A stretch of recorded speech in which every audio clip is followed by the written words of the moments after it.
what does that transition look like in November? It's going to be a lot of time, a lot of effort, a lot of communication with crew chiefs here at Legacy, with internal personnel. I think after the season is really when you'll see a manufacturer swap over per se, and different things of that sort. So the off season is going to be a lot of work this year. Anytime that you change teams, manufacturers, whatever it may be, you want to hit the ground running come Daytona at the start of the year, or in this case at the Clash, right? So a lot of work to be done, but we'll focus on that after the Xfinity Series. I want to talk Xfinity Series. Obviously, it's at the forefront of your mind and the ultimate task for this year. What's your role as a leader in that Xfinity Series team that you've gotten to build? I feel like my role has been pretty well. I feel like I've been a decent leader so far this year.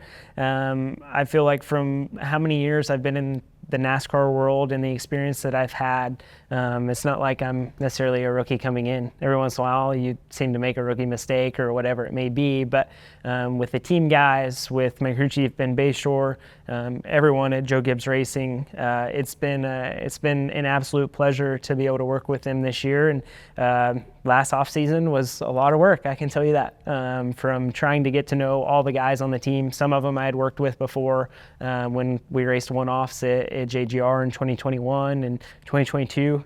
So the relationships were all there. It was just a matter of building that. So I think from a leadership perspective, I feel like I can be a good leader. It's just putting the right people in place and making sure that you have a team around you that believes in you, and a team that I believe in as well. And I definitely feel like that's a huge part of success.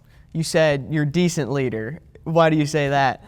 For me, I feel like there's always room for improvement, right? If I go out and tell you that I'm the best leader, that's probably not going to be a true statement. Yeah. So I'm not going to go and say that. There's always room for improvement. You can continue to push to be better every single day. And if you improve 1% every day, then that's a huge gain by the end of the year. What do you think you're good at then as a leader? I think trying to keep everyone pumped up. I think communication, trying to give my thoughts but not overstep my position or role into the team. That has probably been a huge adjustment for me, is not overstepping, not saying things that I probably shouldn't at times, or knowing when to say things at the right time. It's been a work in progress for me on the leadership side, in coming into teams where I don't have to work on vehicles, where I can be a driver and solely focus on that. It's made my role different for sure. Not trying to overstep. Obviously, you're going to a new team. You mentioned that you got to meet with some of them earlier today. I mean, how does that go in terms of trying to be a leader on a team where, there's established protocols and, people work certain ways? Like, how do you jump into the new mix? Learning every single person. It takes time. Yeah. That's all it is. It takes time, and each team has their own processes currently built out, right?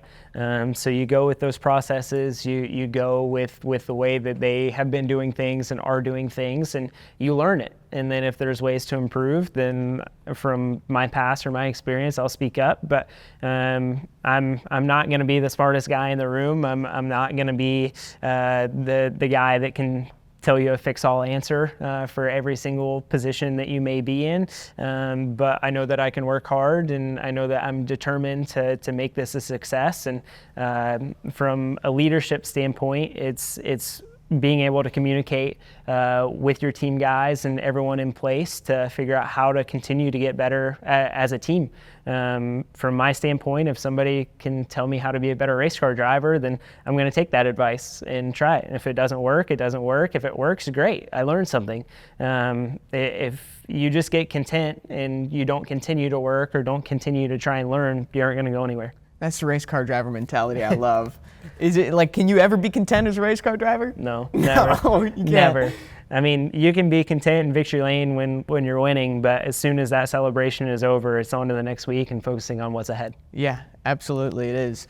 you mentioned that hard work and wanting to make sure that you do your job. There's so much hard work that I don't think people necessarily realize that goes beyond just being at the racetrack, putting laps in during practice and in the race. Like, what goes into being a race car driver in 2023? A lot. Like what?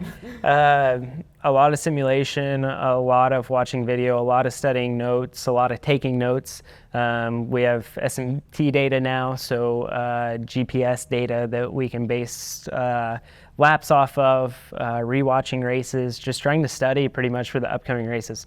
There's so many different things that a driver can do or can't do in order to improve themselves. I've always been one that when you learn and you retain information and you continue to try and grow, it's only going to make you better as a race car driver, as a person, better to communicate about what's happening on the racetrack, what your car is doing, what you may need, what people have been fighting in the past. So there's a lot that goes into it. So on top of that, also trying to be a dad, trying to be a husband, and really just enjoying every aspect of the racing career and life. Legacy, obviously, making a big step to Toyota. What type of resources does Toyota provide for you?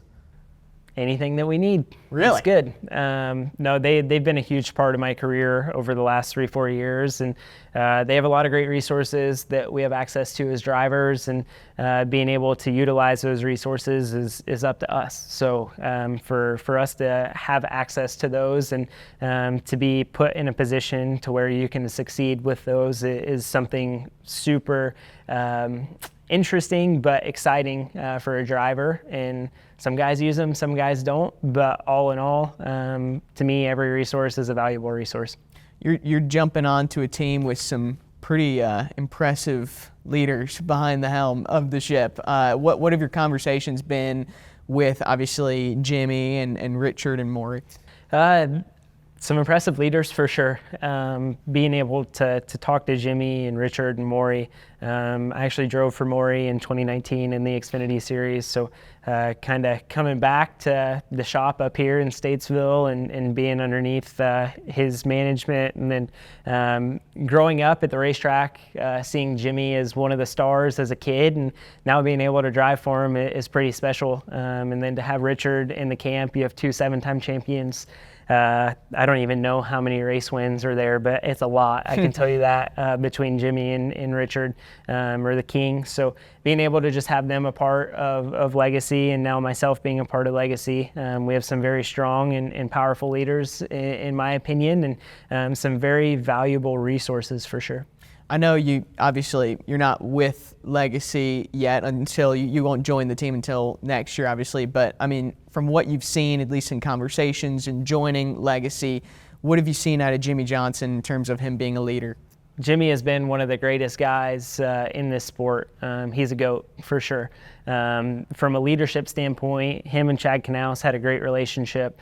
They won a lot of races together, 7 championships. He was one of the pioneers of hard work, working out every single day, being able to be at a top level fitness, being better in a race car. His work ethic was huge. I think that part of the reason why he won 7 championships is he outworked a lot of guys in the garage, and it ended up paying off for him. All right. Well, let's talk just real quick. Xfinity Series playoffs are about to start. I mean, give me a preview. What should we expect? Is it going to be lights out? Like, who's going to be the top competition, you think? Man, I don't know. There's so many good guys right now in the Xfinity Series.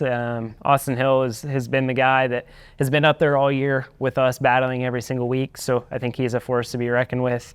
But I think as long as we don't beat ourselves, we'll have a shot for sure. So I hope it's lights out. I hope we go and kick everyone's butt every week in the playoffs. As nice as that would be, it's definitely going to be hard to accomplish that. But we have some really good goals set as a 20 team, and I'm really excited to get through Kansas for the final regular season race, have a shot to still go win the regular season championship, and then it's full-fledged effort going on to Bristol and the rest of the playoff races.